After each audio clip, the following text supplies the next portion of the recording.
Salut CNT, on se retrouve aujourd'hui pour le 4e numéro du Yu-Gi Show, votre émission qui traite de l'actualité des cartes et des événements du jeu Yu-Gi-Oh!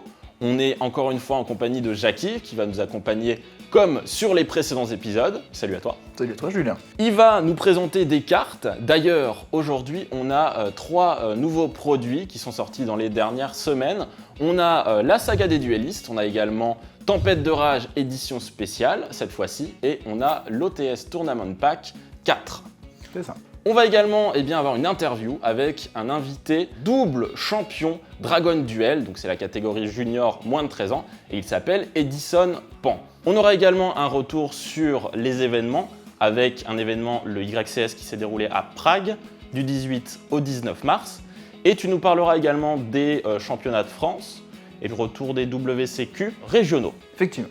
Enfin, on n'aura pas de question du jour cette fois-ci. On aura justement un tuto sur les invocations synchro animé par notre Jackie national. Allez, c'est parti, on commence ce Yu-Gi Show numéro 4.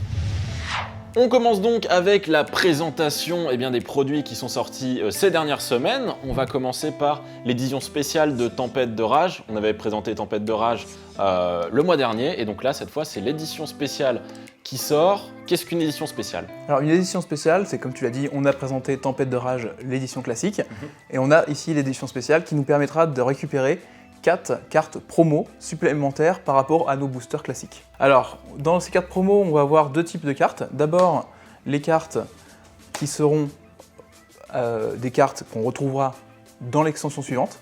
Donc là, on les retrouvera dans la crise maximale, mais elles ont été éditées en amont pour le plaisir des joueurs qui en avaient besoin pour les tournois compétitifs. D'accord, ok. Là, comme le Zodiac qu'on a présenté comme famille, et Baobaboon, qui va être aussi une carte attendue pour ce genre de deck. Ok. Et après, on a 2 cartes qu'on retrouve ici exclusives, D'accord. qui n'étaient jamais sorties sur le TCG, qui étaient exclusivement des promos par le passé, et là, qui deviennent légales en tournoi pour l'ensemble des pays soumis au TCG. D'accord, donc c'est le X6 numéro 22. Le Zombie-Stein et le Blast Héros Masqué. Héros masqué, en effet. Tu as d'autres cartes à nous présenter? J'avais quelques petites cartes pour vous à la maison à vous représenter parce que je n'avais pas eu le temps de le faire dans la précédente vidéo et qu'il faudra bien retenir parce que c'est important. Ça va être les cartes rouage ancien que nous retrouvons, qui sont des cartes qu'on va pouvoir redécouvrir dans un structure deck prochainement. Dans la prochaine vidéo, je vous en parlerai, et que je vous conseille déjà de récupérer ces cartes-là, car elles seront en synergie avec ce structure deck. Ok, super, donc il faut les avoir un peu en amont, comme ça on pourra un petit peu compléter son deck la prochaine fois. C'est ça. Eh ben super, je te propose qu'on passe à la saga des duellistes. La saga des duellistes, c'est ça, donc c'est un coffret assez sympathique. Il y a combien de paquets à l'intérieur? Alors on a 3 boosters à Ok. l'intérieur, qui sont de compositions assez variées. On va découvrir plein de nouvelles cartes qu'on n'avait pas accès jusqu'alors, et en fait qui sont toutes des cartes tirées à la fois du dessin animé et du manga de chaque génération. Ah, sympa. Donc on va retrouver vraiment plein de cartes collector qu'on n'avait pas jusqu'alors, ainsi que quelques rééditions de cartes vraiment appréciées et fétiches des protagonistes, qui sont, je pense, un très beau produit pour tous les vieux joueurs. On va avoir certaines réimpressions qui vont être des cartes qui ont eu un petit changement dans leur texte ou dans leur nom de carte. Donc c'est des choses qui sont un petit peu importantes à retenir, car ce genre de cartes, grâce à ce changement, pour certaines comme le chat sauveteur, pourront normalement revenir prochainement en étant autorisées. D'accord, mais qu'elles étaient bannies. C'est ça, actuellement le chat sauveteur est banni, car son précédent texte était trop fort, et là il revient avec un nouveau texte. D'accord, donc c'est des cartes qui ont été un petit peu nerfées, mais ça va leur permettre de revenir peut-être sur le circuit compétitif. C'est ça. Dans la génération Duel Monster, moi je vous ai choisi le noyau Diabound, qui est une carte qu'on retrouve dans le dernier duel final avec Athème. Après, on va retrouver aussi l'obscur invocateur de bêtes, qui va nous permettre de pouvoir invoquer plus facilement Uria, Raviel et Amon, Qui sont les bêtes sacrées. qui sont les bêtes sacrées que tu connais très bien. C'est ça. Après, dans l'ère 5DS, je vous ai choisi l'Amant Conflit, qui est une carte assez amusante, qui va nous permettre, à tour de rôle avec notre adversaire, de payer des points de vie, pour essayer d'avoir le monstre le plus fort durant le combat. D'accord. Sur l'ère Zexal, je vous ai proposé le numéro 70, le péché malveillant, qui est une carte Xyz de la famille Araignée, on va dire. On a retrouvé plein de Xyz de ce type ces dernières éditions. Et ici, on va avoir quelque chose qui va nous rentrer en synergie avec ces fameux Xyz et nous aider à l'invocation des Xyz de rang supérieur, car on monte jusqu'au rang 12 D'accord. dans cette famille. Ok. Et après, sur Arc V, je vous propose le spectacle du duel, qui est une carte assez amusante qui va nous permettre de jouer avec notre adversaire sur différents types de choses pour piocher des cartes. Ok. Voilà. Ce que je te propose, c'est qu'on passe au dernier produit, qui est l'OTS Tournament Pack 4. C'est ça.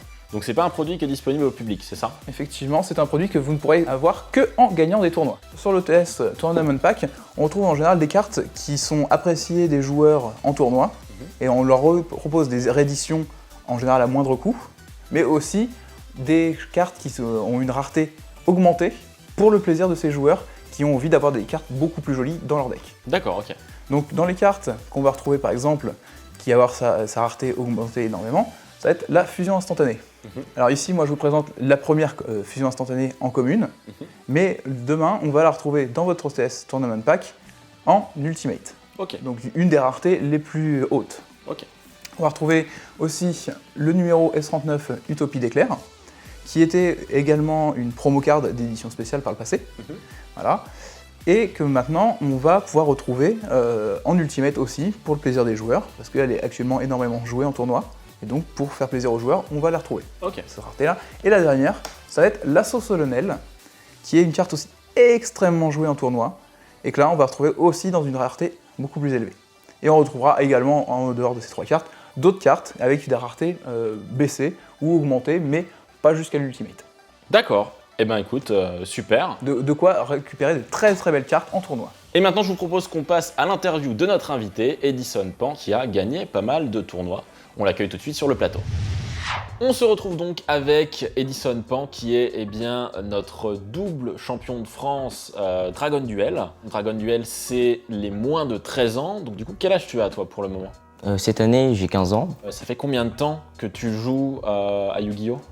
Je joue comme la plupart des gens depuis la primaire dans la cour de récré, Ok. avec mes amis. Par la suite, j'ai commencé à faire les tournois. D'accord. Donc comme tu as gagné 2 fois en Dragon Duel, ça fait combien de temps? 3 ans, 4 ans que tu joues à Yu-Gi-Oh? Depuis la 6e. Tu as gagné à 12 ans et tu as gagné à 13 ans.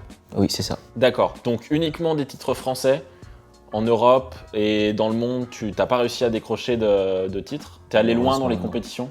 Championnat d'Europe 2014 à Amsterdam, j'ai fait finale, Ah, très bien. qui m'a permis de passer au championnat du monde à D'accord. Rimini Ok. en 2014, où je n'ai que pu faire 5e. C'est déjà bien 5e. Enfin, ça doit être vachement impressionnant de rencontrer et de jouer contre des gens d'autres nationalités qui viennent du bout du monde. Tu ressens quoi finalement quand tu joues contre des gens étrangers? C'est bizarre ou pas? Oui, forcément, c'est bizarre. C'est dur de communiquer avec ces autres joueurs? Ou finalement, par les cartes, vous arrivez finalement à vous comprendre? Généralement, quand tu vas au championnat du monde, tu connais assez bien les cartes en soi. Ouais. Pour mon cas, j'avais un traducteur qui était derrière au cas où, Cool. si besoin. Ça fait quoi à 12-13 ans de voyager autant pour aller à des championnats du monde? Ça fait plaisir. Ouais. Et on se dit qu'on a vraiment une grande chance Ouais. de pouvoir faire ça. Parce qu'aller au World, en fait, je pense qu'on peut y aller qu'une seule fois dans notre vie et il faut vraiment pas rater cette chance si on peut l'avoir. Ouais, bah carrément. Bah, en tout cas, moi je te souhaite d'avoir cette chance d'autres fois dans ta vie, puisque j'imagine que tu continues le compétitif maintenant. Oui, toujours. T'es plus dans la catégorie junior, mais je pense que t'es passé dans la catégorie senior. Il y a une différence de niveau, il y a une différence de deck, il y a une différence de stratégie. Pour les decks, c'est à la façon dont la personne veut jouer, Ok. le deck qu'il aime. Et ensuite, pour les juniors ou les seniors, il n'y a pas vraiment de différence. Ok. C'est juste qu'il y a plus de personnes qui jouent forcément. Et l'ambiance aussi. Parce que se retrouver face à des grands ou des petits, c'est pas... Ouais, c'est ça en fait. J'imagine que l'ambiance des tournois Dragon Duel, ça doit être un peu plus cool parce que tu sais que tu vas te retrouver avec des gens qui ont forcément On ton se âge, sent dans notre dans ton ambiance, élément un voilà. petit peu. Alors que je pense que dès que t'as 14 ans, finalement, tu passes en senior. Donc tu peux te retrouver contre des gens qui ont 25, 30 ans, 40, 50 peut-être. Comment tu as découvert Yu-Gi-Oh? Est-ce que c'était par la série? Est-ce que c'était par les cartes que tu as vues en magasin? Est-ce que c'est des potes qui t'en ont parlé? J'ai découvert Yu-Gi-Oh par la série d'abord, Ok, ouais. en voyant GX. Donc sur Yu-Gi-Oh GX, ok. Parce que vu que je suis plus jeune, je pense que j'ai commencé comme les jeunes de mon âge à regarder GX ou 5DS. Ouais. Pas forcément comme vous qui ont regardé la première série. Moi j'ai regardé la première et GX, mais je suis pas allé au-delà pour le moment. Donc tu vois, finalement, on se retrouve sur ce créneau-là. Qu'est-ce que c'est ta carte ou ton deck préféré? J'imagine du coup que c'est dans la saga GX. Au début, oui, Ouais. mais à la fin, quand j'ai commencé à gagner des tournois, j'ai choisi un deck préféré, qui est Guerilla. Ce deck m'a marqué, c'est avec ce deck où j'ai tout gagné, on va dire. Ouais. C'est vraiment avec ce deck que je kiffe jouer. Et malheureusement, à cause de la banlist, ils ont touché une carte. Et donc du coup, tu peux plus jouer ce deck comme tu le voulais. Je peux toujours jouer ce deck en s'amusant, Ouais. mais plus en compétitif. On espère que la carte sera peut-être rééditée avec des changements et que tu pourras rejouer d'une manière différente ce deck, surtout si c'est ton deck préféré. Justement, en parlant de deck préféré, j'imagine que tu as fait beaucoup de duels. Est-ce que tu as eu un moment spécial dont tu te rappelles et dont tu te rappelleras toute ta vie lors d'un tournoi ou lors d'un duel? Je dirais mon premier titre, Ouais. surtout de la façon dont comment je l'ai gagné. C'était comment? Il lui restait environ 200 points de vie. Ok. J'avais un monstre en main de niveau 2 qui servait en fait de base, on l'invoquait jamais. D'accord. Je pioche ma seule carte, je vois qu'il lui reste 200, je l'invoque, il a 500 et je tape et il est mort. Ce monstre servait à quoi en fait à la base? Son effet était, on peut défausser cette carte, Ouais. ce tour, chaque fois que l'adversaire invoque spécialement un monstre, Ok. on pioche une carte en fait. Donc elle n'était pas du tout faite en fait pour être jouée normalement sur le terrain. Oui. Et finalement tu as fait ça et tu l'as gagné avec cette carte-là. C'est assez marrant du coup. Oui. Et qu'est-ce que toi tu donnerais comme conseil justement à quelqu'un qui voudrait se lancer ou qui n'a peut-être pas encore envie de se lancer, mais comment tu pourrais motiver quelqu'un à se lancer eh bien, dans cette aventure des tournois? Quelqu'un qui voudrait commencer à 11 ans, 12 ans, 13 ans? Je lui dirais que ce jeu, niveau stratégie, c'est le meilleur pour moi. Ouais. Et aussi, ensuite, aller dans les duel centers à côté de chez lui, qui peut trouver des gens qui peuvent avoir des points en commun, qui aiment la même carte ou le même deck, jouer ensemble et créer de nouveaux combos et de s'améliorer au fil du temps. D'accord, donc pour toi, il faut commencer vraiment à jouer en tournoi ou en petit tournoi en magasin le plus tôt possible Oui, pour vraiment eh bien, un petit peu s'imprégner de l'ambiance et des cartes et des mécaniques qu'on n'aurait pas forcément saisies ou des combos. oui. Mais après, en soi, on peut rester chez soi, jouer avec sa famille ou des amis, toujours en fun. Voilà. Yu-Gi-Oh! Avant tout, c'est ça le but, de s'amuser. J'espère que ça aura donné envie à certaines personnes eh bien, de commencer à aller au tournoi parce que j'imagine que ça doit être très fun et qu'il doit y avoir une super ambiance. Donc n'hésitez pas à checker près de chez vous s'il y a des tournois, allez sur le site de Yu-Gi-Oh! Pour voir où est-ce qu'ils sont localisés. Merci à toi Edison, c'était un plaisir de te rencontrer et de t'interviewer. Tu es le plus jeune invité du Yu-Gi Show. Et donc du coup, c'était sympa d'avoir eh bien, ta vision un petit peu différente. Oui, c'est exact. Merci à toi, Inti. Et maintenant, on va passer à la partie agenda avec les événements passés et à venir. On va parler d'un événement passé qui s'est déroulé à Prague, les YCS, le 18 et 19 mars. Il me semble que Billy Break est revenu. Est-ce qu'il a gagné? Effectivement, Billy Break est revenu, mais malheureusement, non, il n'a pas gagné. Ah, Il a été jusqu'à la finale, ok. mais il s'est fait battre par Joshua Smith, Ouais. qui l'a battu, voilà, avec un duel de 60 cartes des deux côtés. Ok, très bien.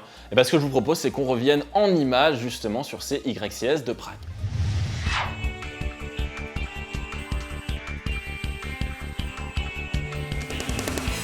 Disappeared out of here. It was time to pay my dues. Never guessed that you'd be dressed in my clothes and in my shoes. You couldn't wait to move right in. If I were you, I'd be concerned. Ain't no way you're gonna win. Bet you didn't count on my return. Thought you were so tough. You had it all under control. Now enough is enough.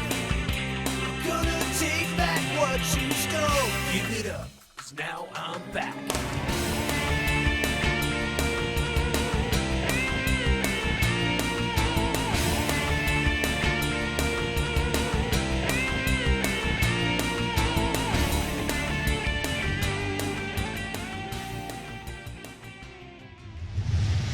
Tu voulais également nous parler des championnats de France. Tu avais des infos là-dessus, donc n'hésite pas, c'est le moment.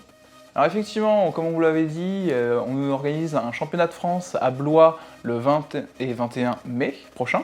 Alors c'est vraiment le moment de l'année où il faudrait venir en tournoi, car c'est un moment très agréable. Vous aurez la possibilité, pour vous, jeunes joueurs à la maison, de retrouver des événements qui vous sont dédiés, donc les événements pour les moins de 13 ans, mais également on mettra en place une possibilité d'avoir un Doctor Deck sur place, D'accord. qui vous permettra en fait de vous faire aider pour la construction de votre deck, si vous n'êtes pas sûr de sa bonne stabilité ou de son efficacité. Vous aurez aussi la possibilité d'affronter un champion et de gagner des boosters si vous battez ce champion qui sera sur Sympa. l'événement. Donc petite chose assez sympa, un petit challenge assez sympathique et gratuit. Vous aurez également la possibilité de retrouver un tournoi en scellé où il y aura une magnifique statuette à gagner pour le premier, qui représentera un dragon blanc aux yeux bleus. Donc pour tous les vieux jeux fans, je pense que c'est quelque chose d'assez collector. Ouais, carrément.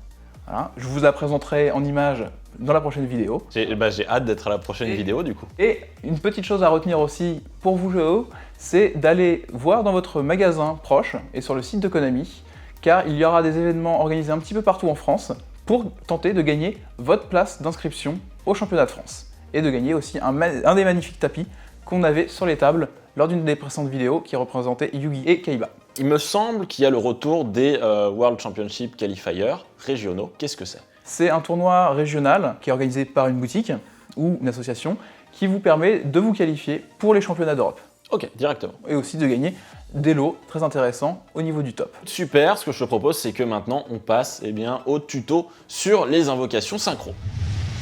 Ce mois-ci, pas de questions du jour, on a décidé de vous faire un tuto sur les invocations synchro parce que ça nous a été beaucoup demandé en commentaire sur les précédents Yu-Gi Show. Je te laisse nous présenter un petit peu ce que c'est, à quoi ça sert et surtout comment ça s'invoque. Je vais vous présenter ça à la maison, c'est pas compliqué. Qu'est-ce qu'un monstre synchro? Tout simplement, déjà, on va le reconnaître très facilement par sa couleur.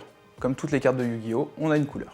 Donc, un monstre synchro est blanc Il est forcément blanc. et c'est également marqué dans sa description. c'est Dans un sa monstre description, synchro. Comme les monstres fusion, ça va être écrit aussi également. Donc comme les monstres fusion, on les retrouvera aussi dans l'extra deck. Voilà. Et on pourra les invoquer si on réunit les conditions d'invocation, qui sont listées sur la première ligne comme un monstre fusion. Donc là, pour ça, il faudra un monstre synthoniseur, plus un monstre non synthoniseur ou plus. Ok. Alors, comment reconnaître déjà un monstre synthoniseur? Simplement, hop, ici en voilà un, ça va être écrit ici, Tout simplement. tout simplement, également, que c'est un monstre synthoniseur. Donc on va retrouver des monstres synthoniseurs à effet et sans effet. D'accord. Mais on peut retrouver aussi des monstres synchro synthoniseurs. Donc celui-là est les deux. Donc c'est-à-dire on peut l'invoquer en synchro, mais on peut le réutiliser pour une invocation synchro. Effectivement, on pourra l'utiliser pour une invocation synchro. Alors, la chose à intégrer, c'est qu'ici on n'a plus besoin de polymérisation comme pour les invocations fusion, mais ce monstre synthoniseur qui va servir de polymérisation intégrée. Il faudra, pour l'invoquer, compter le niveau du monstre synchro et vérifier que le monstre synthoniseur plus votre monstre non synthoniseur ou plus soit égal à la somme qui est inscrite sur le niveau du monstre synchro. Donc il faut qu'on arrive à un niveau 7 au total. Donc là tu as 3, donc il faut un monstre de niveau 4. Ou plusieurs monstres. Effectivement. qui vont- Un monstre Bah de voilà. niveau 4, Très bien. directement. Tu l'as dit, on le sort. Le voilà. Donc ici, j'ai mon monstre synthoniseur ainsi que mon monstre non synthoniseur. Je peux les utiliser en les envoyant tous les deux depuis le terrain au cimetière pour invoquer le dragon rose noir.